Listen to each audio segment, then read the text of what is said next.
So today we're talking about CRT and empathy and the impact that's going to have on the 2020 election. Want to talk to me about it? Let's get behind the why. This is the Ray Ellis Podcast. Let's get behind the why. All righty then. Well, before we get started, let me invite you all, please, to go down to the bottom of the page, hit that subscribe button. That way, we'll make sure that you get these podcasts when they drop. Also, hit the little bell. Now, that little bit ding, and you'll get that, Tom Hanks movie, You Got Mail. You get that little notice that we just dropped one for you, okay? Also, we have the Patreon account and the Instagram account that we'd like to have you get involved with. For those who'd like to give a little support to what we're doing here, the Patreon account's there. You'll see that information on the screen. Also, you'll see the Instagram account. If you want to drop us a message or get in contact with us that way, we'd love to have you involved.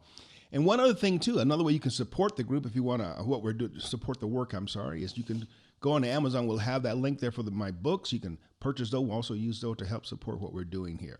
All right. Election 2020. Mm-hmm. It's coming. There are so many things here that's involved with this whole thing. And I almost have to separate the two thoughts from the secular thought and the religious thought, because we have those two spheres, those two battle fronts happening. In case anyone hasn't noticed, America is in a battle right now. We're in a civil war of ideas. The battle has been pitched and waged, and we're trying to decide who we're going to be as a nation. Malcolm X said in a quote, and I'll give that to you later, Ryan, that, this was back in the 60s, he said, that in America today, he said the white liberal in particular, he said, is the worst enemy of America. Mm-hmm. And beyond that is the worst enemy to the black American. And he said something then that I thought was truly provocative. And that is, he said, there's no true Republican or Democrat in America anymore. And this is back in the 60s. Mm-hmm. He said there's only liberals and conservatives. And he goes on in the article, he talks about the fact that the white liberal will vote with the white liberals, but the white man will vote with the white liberals. White Democrats, quote unquote, will vote with the white liberals.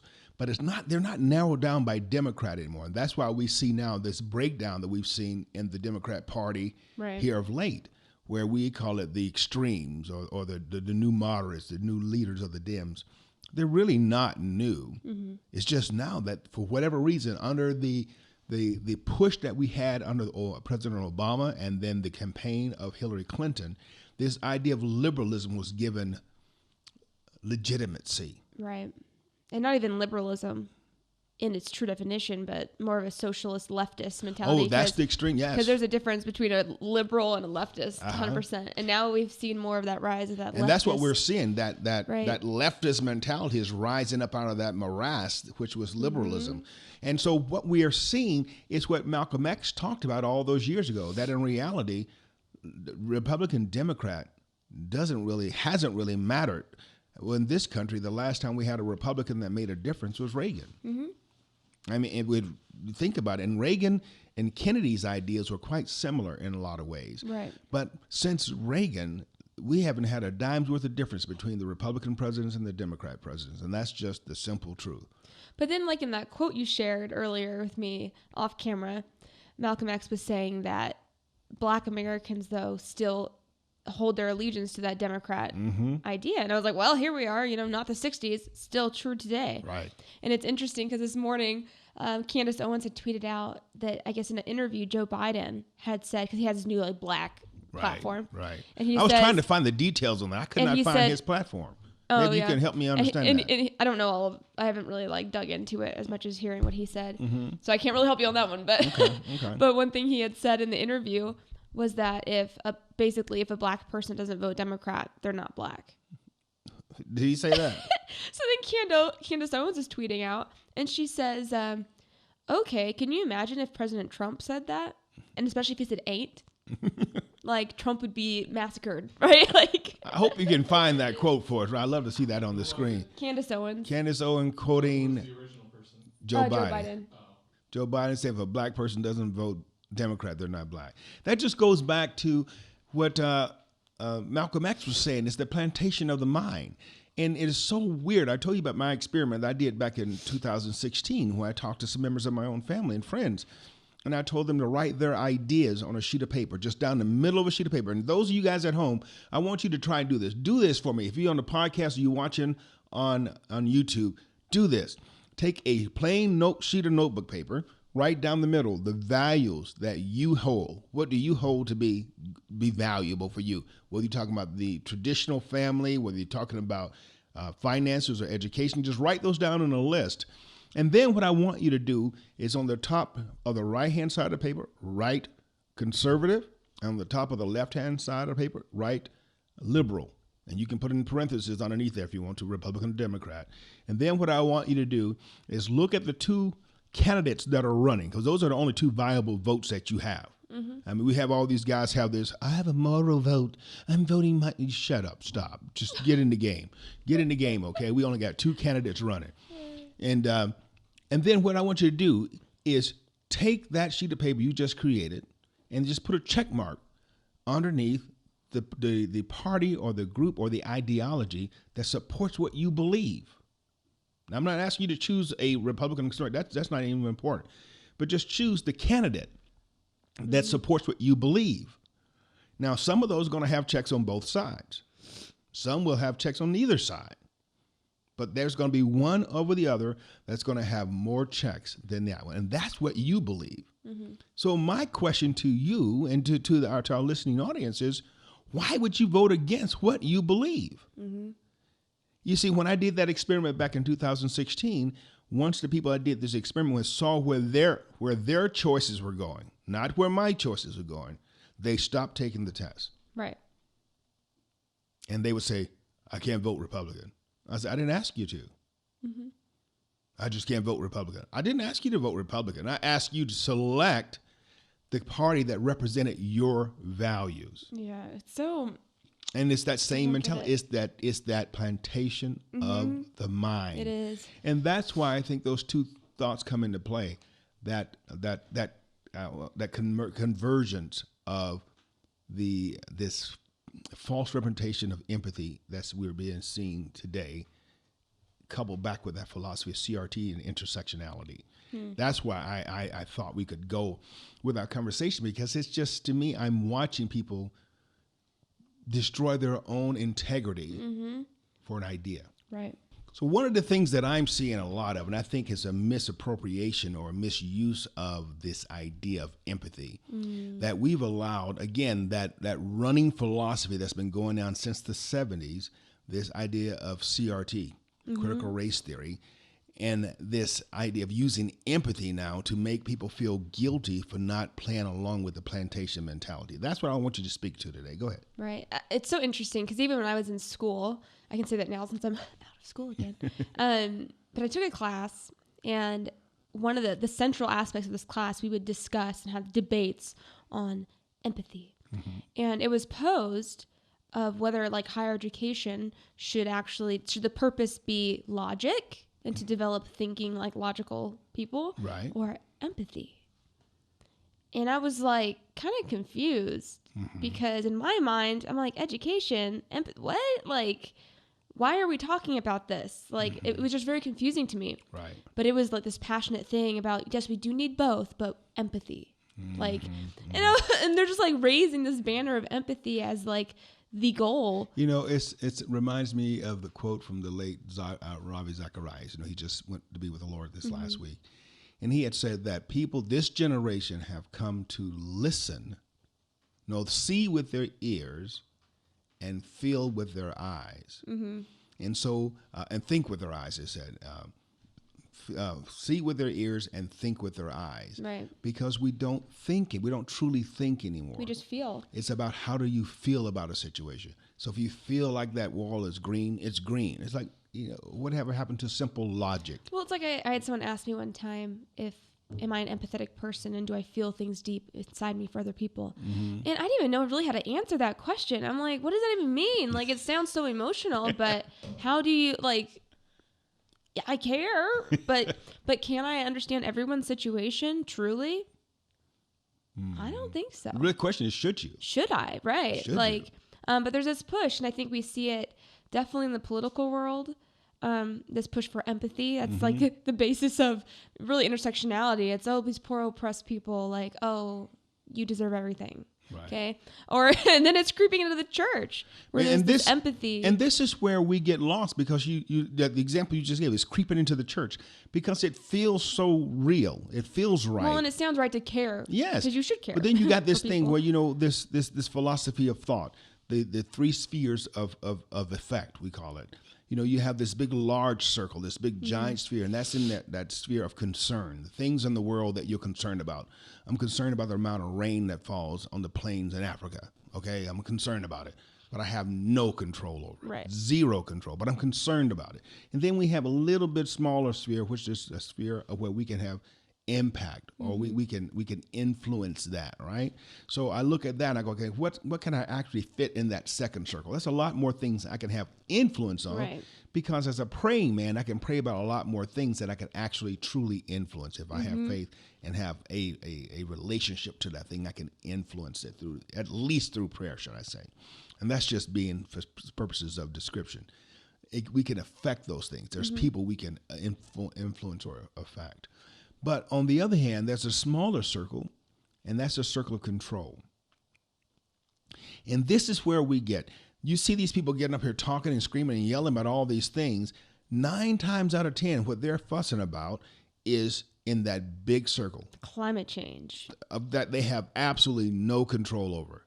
Gassy cows, like none. They have no control over it. And the truth of the matter is, this is where we get back to. You have to get behind. We say behind the why, but the real emphasis is getting behind the lie, because you look at these people who talk about, the new Green Deal and how they want to cut back on emissions and all this stuff, and yet they fly across country, they drive across country, they have homes in 2 and 3 places. And I'm not talking about little houses. I'm not talking 2 and 3 bedroom houses. So when these people talk about, I got a house, I don't want the audience to start thinking they got a house like your house. Right. Your house would probably fit in their garage for most of them. And they got 2 and 3 of these houses, sometimes many more, with lights and all the stuff that's going on all the time. This stuff that they're preaching about, the Green New Deal, in reality, they really aren't. Right. They're just saying those things. So what we do in this new socialist era is we find people who are the rich or the very top of society, who complain and argue, who turn the very bottom of society against all those in the middle. Well, that's what got me about, we watched The Becoming documentary about Michelle Obama, right? Which I was so irritated throughout it because I'm like, this is really good, and She's good. She's good. It was very well put together. It was a great documentary, and I really enjoyed it. And she comes across as a very likable person. She is. Where it's like, oh, you're like Oprah. Where everyone just loves Oprah. That's how Michelle Obama is. But even just listening to what she's saying, I'm like, this doesn't make any sense, because you got to where you are, and a lot of her like ethos for how she would go about her life is very like, yeah, of course, right? So even if she grew up in she experienced that white flight, right, where a lot of people left and people seeing her as that, oh, just the Negroes in town, right, kind of thing. But she said she didn't take her cues from the people in her world. She took her cues from her home and her kitchen table and what her parents told her to do. Her dad said, you get to work, you do what you do. And they would just say, like, you don't listen to those people. Who cares what they say? You go and do your thing. And I was like, and that's what's so great, because that's what allowed someone like her to actually have value in herself and go out and pursue her dreams. Right. Without having to feel like, well, they said I can't, so I'm just... And so what gets me about it is I'm like, great philosophy, but the same platform on which you're standing. And I hear Obama just the other day during that commencement ceremony talking about, the problem of the black man in America. And I'm like, you're a part of the problem. Yet you don't really believe it yourself, because I look at how you live your life. Because they have the platform that they're on. They just don't invite you on it. Right. They but tell they you do, but they don't. No, they tell you they tell you 1,000 reasons why you can't get on the platform. Right. They don't deny that it's there. What they do is they tell you that it's not for you. You see, that was what we grew up with. I would rewind that a little bit, because it's not entirely true. Okay. Because you can look at, even just from watching the Becoming documentary, Michelle Obama was telling people that they can. Oh, yes. So it's not that she doesn't. But when you look at their policies, and I think that's the difference. What I'm saying. Yeah. They say they tell you in those moments when they have their conversations. Then it's like, when you have their conversations, they say one thing and they do another. That's why I say the message that they give Yeah. is that it's not for you. Yeah, that's how I was clarifying, because people would look and be like, "No, I found her. You know, she said this," and, and it's like, "Yes, she did." She said, but that's not the practice of their life. When you look at you know, and stuff. Again, when I hear going back to President Obama in his first term election, you know, he said, "I want to make abortion in America rare. I'm gonna say safe and rare, safe and rare." That's what he said. So if you want to quote President Obama, you'll hear him say, "I want to make abortion safe and rare in America." But look at his practices. Abortion went up 100% or more under him. He says he believed in the traditional family. Under him, we have the dissolution of the traditional family. And so we talk about him looking out and caring for the American people, especially the black American. You say, what changed for the black man under President Obama? Nothing.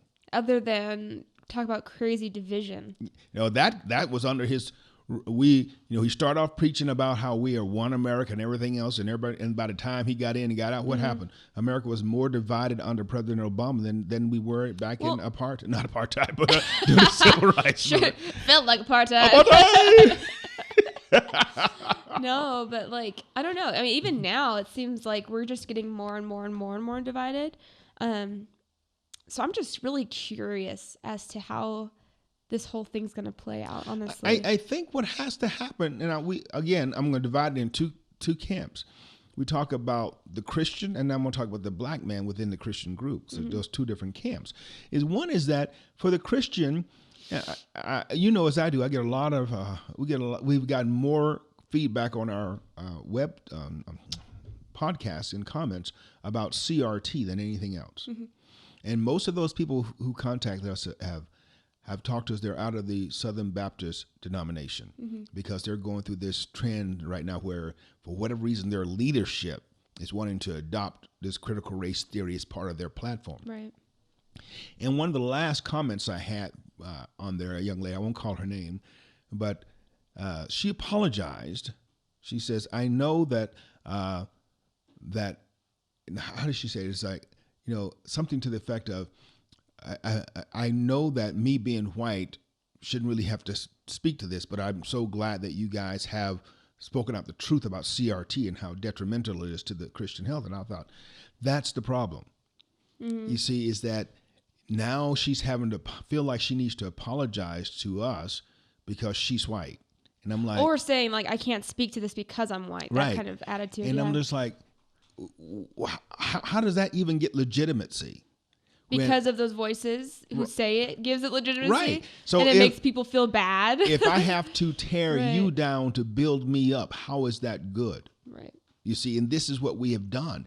And when we as a church start to adopt that mentality, then we have ceased being the church. Right. We become something else. And what I want to talk to the black man about in this is that you have got to start thinking for yourself, not feeling, because that's that empathy thing that they put out there, right? And it makes you feel like you're doing something. As Grandma used to say, it's like being in a rocking chair. You're always moving, but you ain't going nowhere. Right. And you look at the trend of the black man since the early 70s, their trend peaked, and it's just kind of, as a people, we haven't gone anywhere. Right. You know, not that we haven't gotten, I've talked on this program, back in 1969, there was 0 black millionaires in America. Now there's over 100, over 1,000. I was like over 100. Like thousands. There's lots. And we also have a number of black billionaires now. That was not the case before the civil rights movement. So when people say that it hasn't happened, I mean, stop. You're just being stupid. You're just repeating rhetoric. Now stop. Okay, so we know that has changed. But what I'm talking about now is the regression of thought. It's the regression of thought. Again, I grew up in Selma, Alabama, a historic city. I mean, I was talking to some friends of mine who are also from our hometown, and we were discussing how Selma has impacted not only America, but the world. I've met people from around the world who said, "Whoa, you're from Selma? Man, if it wasn't for you guys that did what you guys did in the 60s and 70s there, we never would have did this in our country." So it's had that impact around the world. I grew up with Dr. F.D. Reese as my pastor. Again, I keep saying that because I appreciate the ministry and service that he had.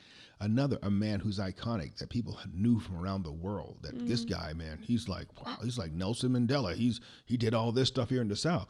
And you're like, yes, he did. He was a very impactful man. But I look at that and I say, okay, I look at my hometown.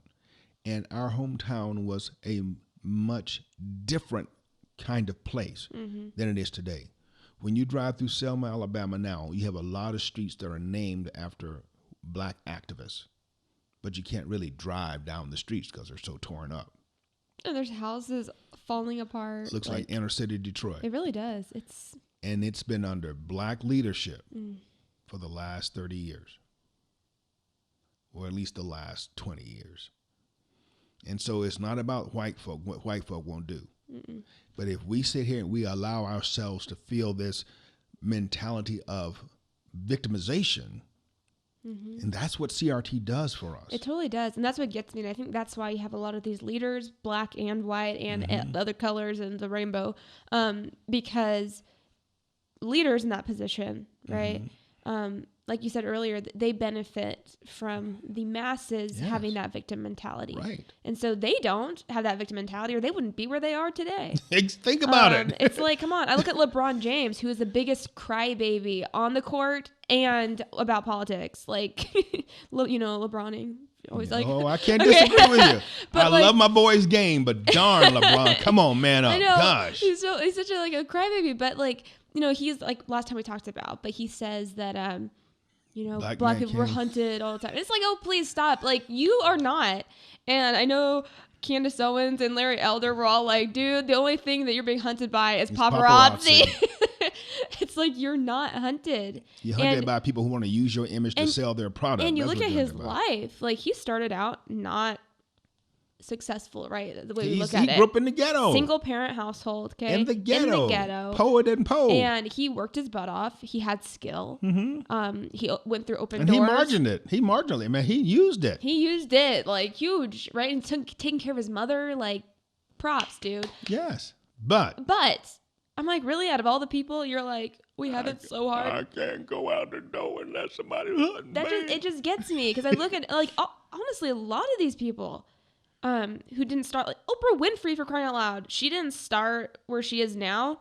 She worked her way up, and she was an entrepreneur, and she had this like forward-thinking I love brain. the story of Michelle Obama. It gets me. And as a senior in high school, and she wants to go, I think it was to Harvard or Columbia, somewhere like that, and to the same Ivy League school that her brother had gone to, which tells you something, right? Her brother went to an Ivy League school. As a black man, oh, wow.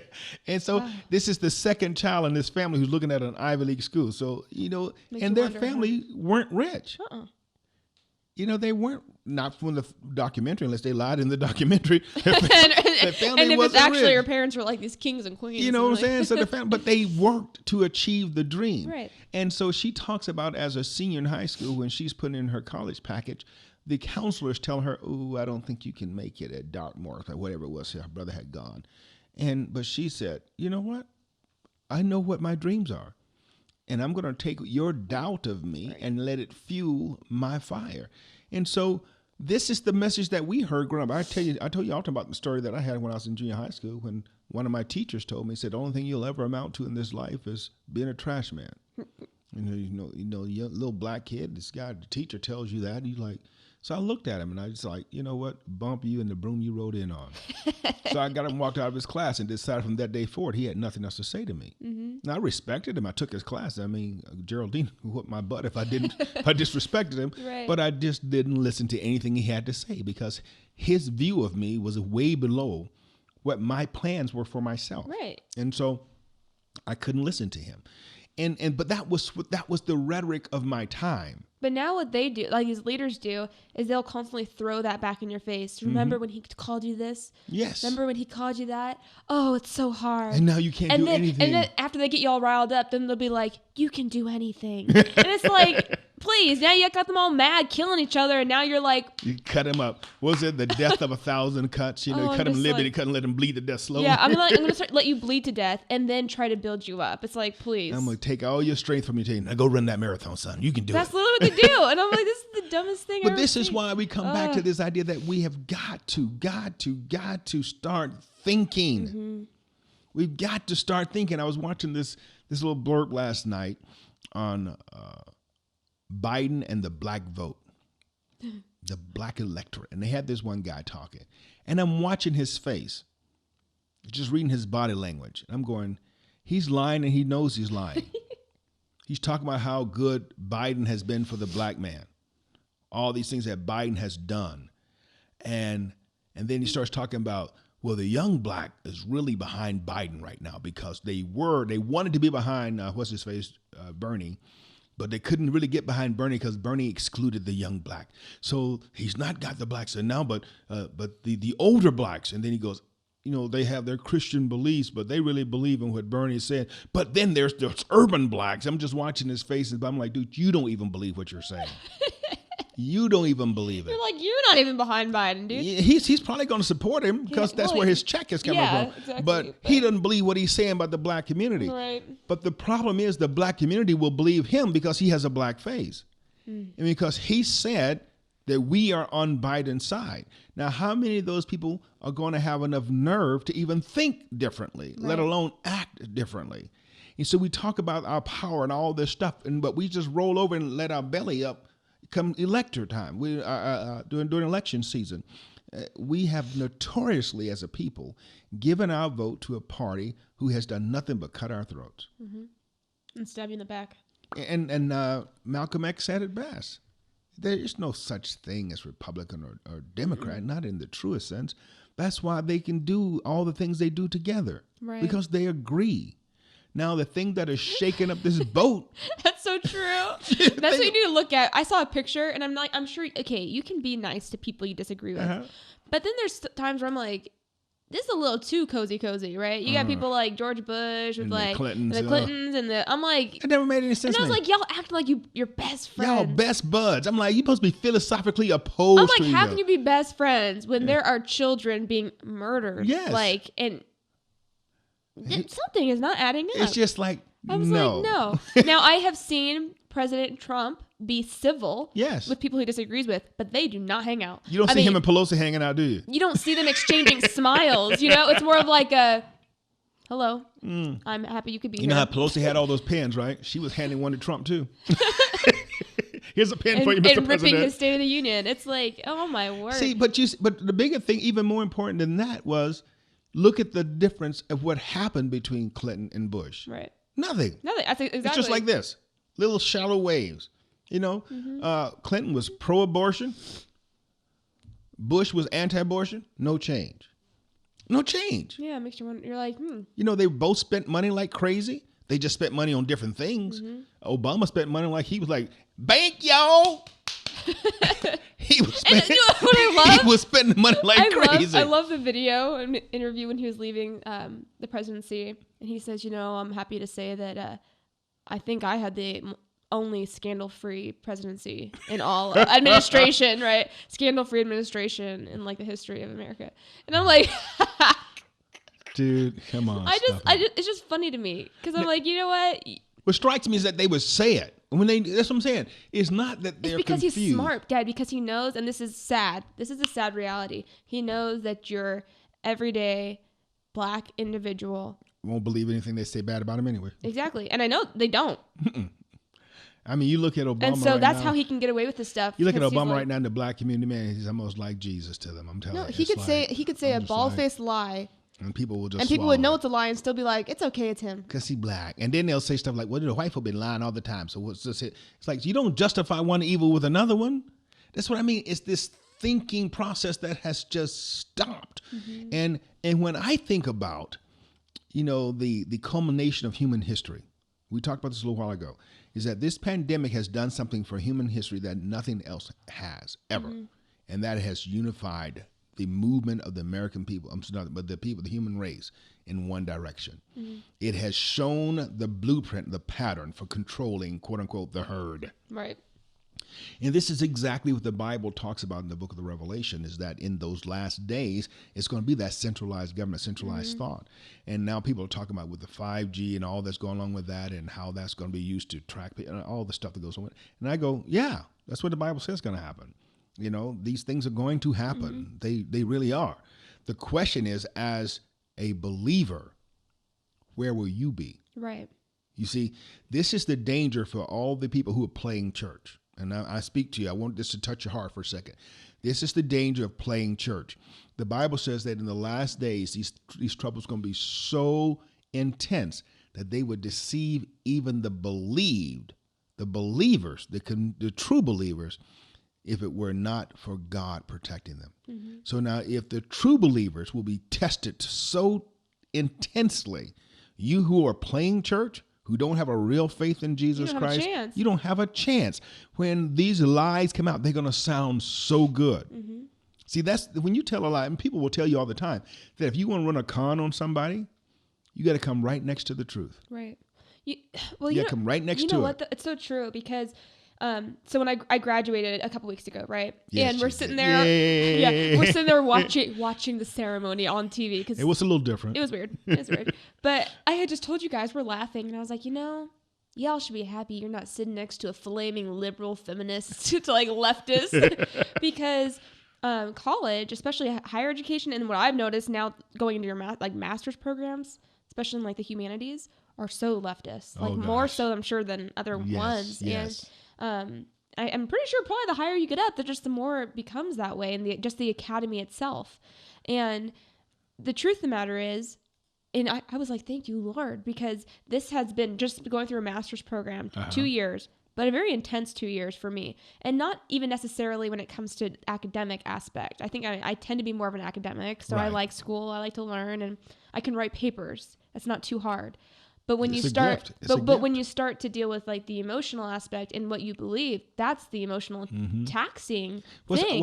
Go ahead. And for me, it was a very taxing 2 years because I'd just be sitting in classrooms where they're spouting these things, and it's really smart. Like it's almost like it's a seminar class. So it's set up like sometimes I feel like a Bible study, where I'm like, this is crazy. We're sitting here reading this book. Church. Everybody having church. And even I heard one classmate even said, like, we went to a conference. He said, this is church for me. And I'm like, ooh. And I had that feeling though. This is your people. They actually care about you. They're so sweet. They're kind. They'll have your back. Yes. Some of the nicest people I know. And yet here we're spouting things, talk anti-God. All these crazy empathetic things, and before long, deconstructing society. And if you don't have a firm foundation in Christ, you crumble away. So easy to crumble away. Because there'd be times I come home angry, right, and I have to talk it out because I'd be like this and this and this, and I'm like, oh yeah, okay, that's a lie. Sort it out. I need to sort this out because they get in your head. Larry Elders was watching one of his podcasts. He was talking about the liberals in college and academia in particular. And he said, especially in the humanities, is where he was talking. He goes that they did, I think it was Washington Post, New York Times did a survey of college liberals across the nation, professors. And they asked the question, would you discriminate against a conservative professor? And almost to a man, they said yes. If his philosophies didn't agree with ours, we would discriminate. How we would do that is we would suppress his papers. We would not support him in their ideas. And it was like, wait, you're supposed to be liberals. You're supposed to be the ones who are open-minded. Tolerant. Well, that's what got me because in my undergrad, so this is, I forget, I think it was 20 something. I don't remember. Wow, I'm getting old. Okay. Anyways, I had a professor. You met him, and he was I loved him. Great professor. He was a conservative. He made that clear. He didn't just first day class, I'm a conservative. No, but in the way he talked about things and his stance, it's like, oh, he's very conservative. And at the end of, he worked there for years, and they just basically phased him out. Yep. And he announced to the class, he's like, well, I guess I am retiring. And we're like, you guess? And he's like, yeah, they just didn't give me any option for any classes to teach. They replaced him with a like-minded person. But the sad thing is, I'm like, they didn't even have the courtesy to even like fire him. It was just, we're just going to pretend you're not here anymore. And even he said, he's like, it's sad. He said, because I've been here for so long, and it's really sad that they did this. This is the power of the elite mentality. Mm-hmm. The elite mentality does not owe you an explanation. See, this is what I want, especially the black man in America, to wake up to. Right. And the church needs to wake up to this. Because the more we kowtow to this empathetic idea of critical race theory and this intersectionality and all this junk that they're throwing at us, the further we get away from truth. Mm-hmm. We're not thinking. We're just not thinking, because the elite, if you look at in any society, human society, find where you have a socialistic approach to government, and you'll find those at the very top who live really well, and they live off the backs of everybody else. And that's why, like, stories like The Hunger Games, it's like a perfect picture of that. You have the Capitol, and those people are just living large. and now we all know The Hunger Games was fiction, but it was based on reality. That's what I'm saying. All those dystopian novels are based on reality. It's based on reality, and we look at that and we laugh and we joke and we go, "Oh, that would never happen." Yet it's happening even as we speak. And it's happened in history. So over. That's why it's so funny. Where I'm like, this is not like. Look at Germany. Germany is the most recent. No, it's not the most recent. It was the largest. Look at it happening down in Argentina. All these places. Everywhere we've introduced. Venezuela. That was very recent. When you see socialism introduced, society collapses, except for the despots at the top. Mm-hmm. And then they usually come to a very sudden and violent end. That's what usually happens, is after so long. Because it's not sustainable. No, because the people get tired of you taking all their stuff. Because when you think about it, you get to the point where eventually, you don't have a middle class at all. Mm-hmm. And then William Wallace rises up and says, "You know what? You can take my land, but you can't take my freedom." And he decides to go out and start killing people. Then you're like, well, okay, he's a bad guy. No, he's not. Okay, he is to you. He was fed up. He's a bad guy to you, but to his homies, he was a hero. You see what I'm saying? Right. So this is what we're saying, is that we can avoid these great swings in our life if we would be like the Bible says, the sons of Issachar, and recognize the times in which we're in. And I think that's why, especially for the church, especially because, and I think this is just such a subtle ploy of the enemy, to have this empathetic thing come in, because especially when it's one-sided. And like you said earlier, right? It's because it's just close enough to the truth to make it feel like that could be right. Like, that sounds like God. It's like, do you know the Lord? No, because if you know His voice, you'll realize when there's some like. Here's I'm gonna pull back the curtain, so to speak. I'm gonna show you. This is what I was watching in the news last night. Is that the Planned Parenthood is being sued for $800 million because they got an $800 million loan under this pandemic crisis, and it's like, how in the world did those powers that be? See, these are the people tell you, oh, we need to get this money so the American people can survive. And then they give $800 million to their cronies. Right. $800 million to Planned Parenthood under the guise of pandemic relief. Planned Parenthood was never put out of work. They never shut their doors. Their business continued as usual throughout the pandemic. Yeah, so they had no reason getting no reason to get anything, but yet their cronies in D.C. made sure they got $800 million. Now, they make you feel good because they give you $1,200, see? So you don't feel bad now. I got $1,200 check. Government taking care of me. No, you got a biscuit. That's what you got. You got a biscuit. And before long, the biscuit's going to disappear. See, this is what people got to understand, is that, yes, in the beginning, it sounds good. I got $1,200 for doing nothing. What you don't realize is that was $1,200 of your own money. Right. It's They gave you $1,200 of your own money and told you it was a gift. And then gave some of your money to kill children. Then took the bulk of your money, $800 million of your money, and gave it to Planned Parenthood. An organization, a business that never shut its doors during the pandemic. And here's what gets me too. And a business that should have nothing to do with our government at all. And that's what gets me. I'm like, you know what? If you want to independently commit murder, Don't make me pay for it. Don't make me pay for it. And I don't want to say go ahead and do it. We'll still try to shut your doors because it's immoral and wrong. It is wrong. But like, don't make me pay for it. For it. Like, oh my gosh. You're going to slap me in the face and tell me it's sunshine. I don't want to feel that kind of heat. I don't. Like, I don't want that on me. I don't know. So we got to wake up. It's really that simple. We, the people, have to wake up, and we have to take the responsibility for ourselves and what we're doing. We can no longer just hide behind the banner of Republican or Democrat or conservative liberal. We have to think and say, this is, especially as believers now, this is what the word of God says. This is what God demands of me, because God is going to hold me accountable one day. I'm not going to be able to say, well, the church did this or the Democrat Party did that. He's going to look at me and say, okay, what did you do?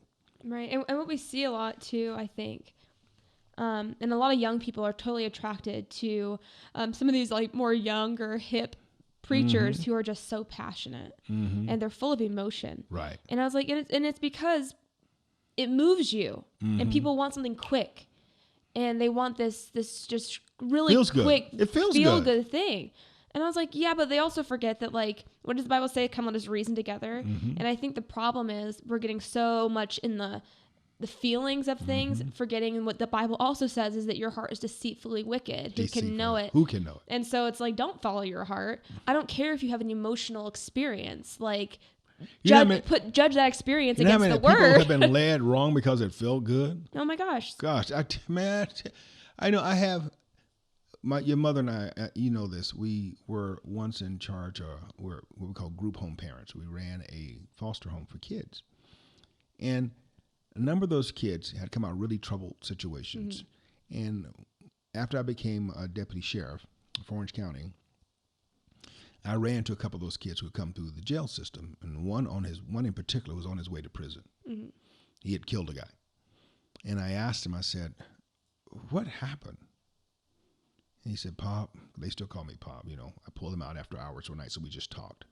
He said, Pop, he goes, I don't even know what happened. He said, you know, the guy, he didn't have even done anything to me. You know, I'm hanging out with other friends. We were talking. Him and another buddy of mine got in a fight. They were arguing, and they said, let's go shoot up his house. And I was like, yeah, we should go do this. And he goes, I'm riding in the front seat. So I took the gun, and I just pointed at the house and shot. He goes, I didn't even aim at him or anything. I just shot toward the house. And wound up hitting him and killing him. He said, then I ran to Mexico, and I'm thinking, I'm in Mexico. This guy's dead. And he goes, but he came in, turned himself in. He goes, I didn't even know this guy. He said, but in the moment, I was just so mad because I was with these other guys. See, it felt right. It felt right. It felt like I should do this. And then after you get the bam and the boom and and you realize, and sobriety kicks in. You're like, what in the heck did I just do? I just ended a man's life. Which is the problem, I think, when we start thinking in that mob mentality.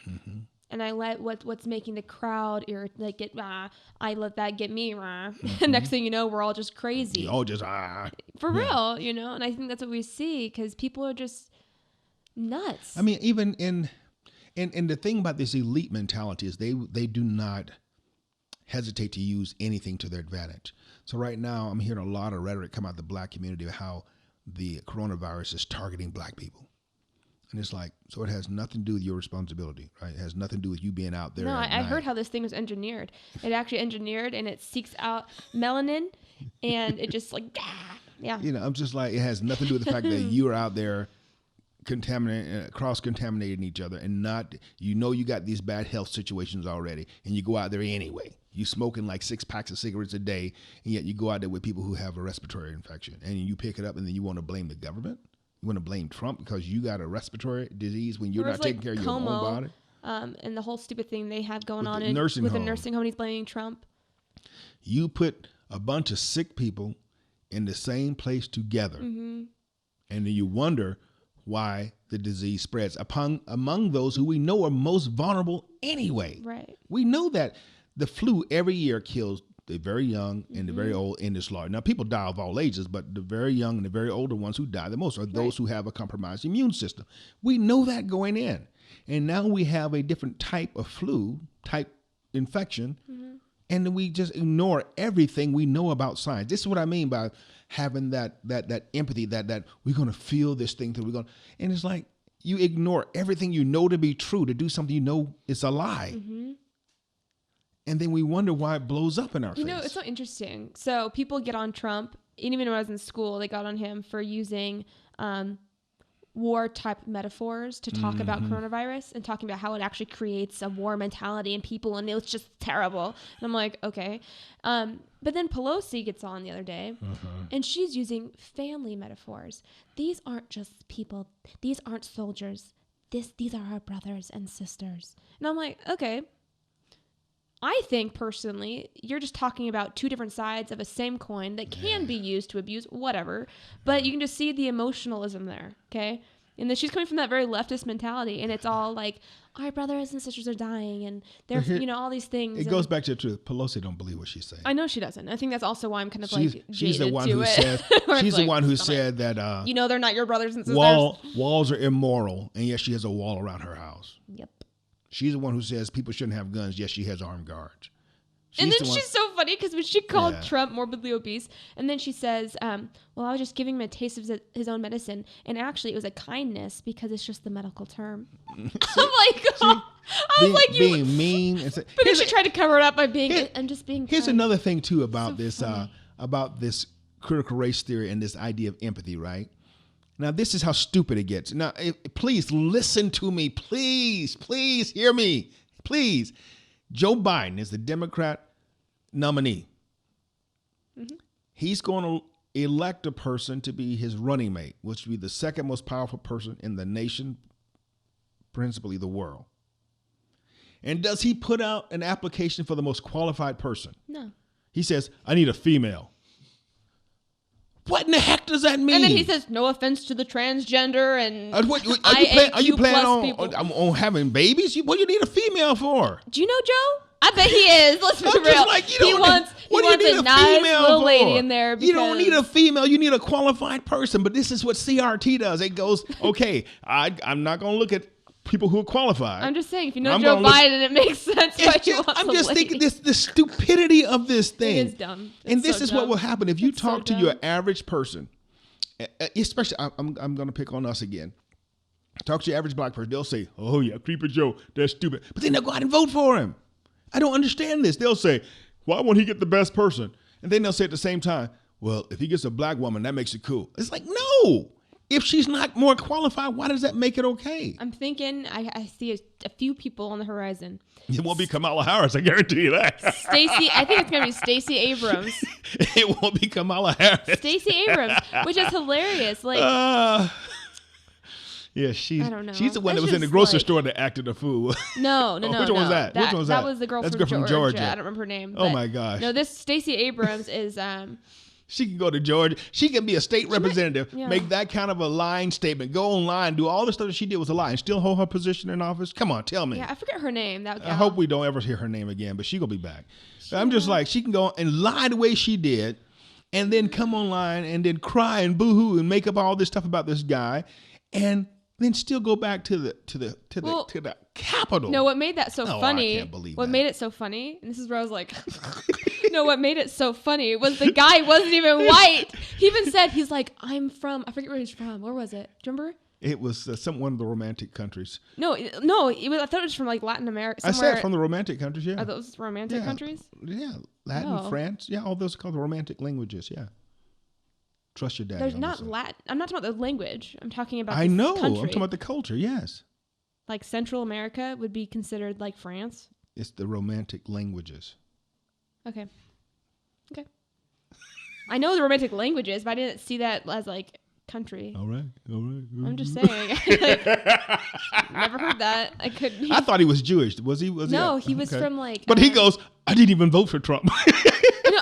I just thought it was so funny because it's like, and that just shows how silly this intersectionality CRT is. Because I'm like, technically speaking, he is a person of color because he's not white, even though he looks white. And this is what cracks me up: is that white people aren't people of color? No. You know, I wish we could find this cut, Ryan. This Smokey Robinson did this. This is like 2-3 minute take on Call Me Black. It was like 10 minutes. Is it that long? Yep. It's too long to play on the video then. It was good, but it's like 10 minutes. Call Me Black. he goes, I ain't been from Africa. He goes, I'm American. I'm not a hyphenated American. I'm an American. Right. And so we have done this to ourselves. Theodore Roosevelt said, a hyphenated American is not a true American. Let him go back to the country where he believes he has the most allegiance, because he can't do us any good. Right. And amen. If you want to be a hyphenated American, go back there. For real. That's why I think what blows my mind is that how many Americans just hate America. And I've seen conversations, they're talking about America and they're all like rolling their eyes. And I'm like, you have the liberty to roll your eyes right now. So like, shut up. Because go do that in Iran and see what happens. It's just so funny to me. I'm like, y'all are hating on your own country and you have the liberty to talk about it. Get your camera and walk down Main Street in Iran and talk about how bad Iran is. Or and China. See if you make it to the other. You can't talk bad about China and China. You can do that because of the blessing of the freedom that's been afforded you. So we look at all this stuff, and I'm telling you, the mentality of this CRT and mixing, and that's not, it's not even mixing with it. It's the fuel that's driving it. It's this false idea of empathy that I'm going to get into someone else's feelings and I'm going to move for them. It's like these videos where remember the black Jews up in New York had these white folk kissing their boots, and they're down bowing down kissing these men's boot. Going, I'm like, you are a fool. You're kissing these folks' boots because you feel like you owe them or your parents. I'm like, what? You know what gets me too? Some of these white people, I'm like, I bet if we did a little blood test, you'd find out your great-great-grandma was black. So they should be kissing your boots if you want to come on. This. It's so stupid. I'm black. I'm black. I am a descendant of slaves. I want reparations from Africa. The people who sold my people into slavery. That's what Brandon Tatum. I want reparations from Africa. He was like, I have a problem with Africa. He's like, that's what I need reparations from. I want reparations from Africa for selling my ancestors into slavery. Oh, my word. You see what I'm saying? I'm just like, I think what I was getting at is more so, just to make my point clear, is that especially in the United States, there is so much mixing that happened in our country. For real. So the fact that you have these white people who think that they're just straight white, I'm like, oh, please. It's like we got this Or black people who think they're just this pure African blood. I'm like, please. No, black folk accept the fact that they've been mixed. I've talked to people, Dad. But one drop rule. We know the one drop rule. But yes, the one drop rule. But it's just like, come on. It's like our buddy comes to the house. She's so excited because she finds out this Mexican family, and they come in, they're just like, I just found out my great grandmother was black. It's like great grandmother. I'm like, welcome to the club. I know. I was like, welcome. He's just like everybody else, been mixed up and tied everybody, up. It's like even in that Smokey Robinson thing. Even he says that really everybody's black when you go back to we all came from Africa. It's so good. But reality will do that. People are talking about get woke. Reality and truth will wake you up. Jesus said it this way: you shall know the truth, and the truth will set you free. The problem is that men love darkness rather than light because their deeds are evil. Right. That's why they run to the dark. They don't want to be awake. They like doing what they're doing. That is why you talk to a person who's been an addict of any sort. Right. And you can have their family do all the intervention they want in the world. But until that junkie is ready to be clean, you just wasted money. Right. And so that's what happens with us. We have got to put ourselves in a position to where we want to be woke. And well, that's why I always love what Ben Carson says. I think I said this before. He said that when he was still a Democrat, he started thinking, and he's like, oh, that's the last thing you need is a black Democrat starting to think, because as soon as you start thinking, he said, you will become a conservative. And it's funny because when I talk to black people and I start talking about it and I push these ideas in conversation, you can see the fear. It's like they know that they're getting close to that line, so they push back. I mean, it's just like if you talk to someone. It's an emotional thing. It's not even conscious. It's emotional. Right. I've heard people say that when they're like talking to people of other faiths, and they start realizing like, oh, shit. I remember once I had this Mormon family that we were friends with, and so he said they were elders and they were not interested in leaving the Mormon church. They wanted to show that they were open-minded. Right. So they said, we're going to come to church when you preach again. I said, okay, come on.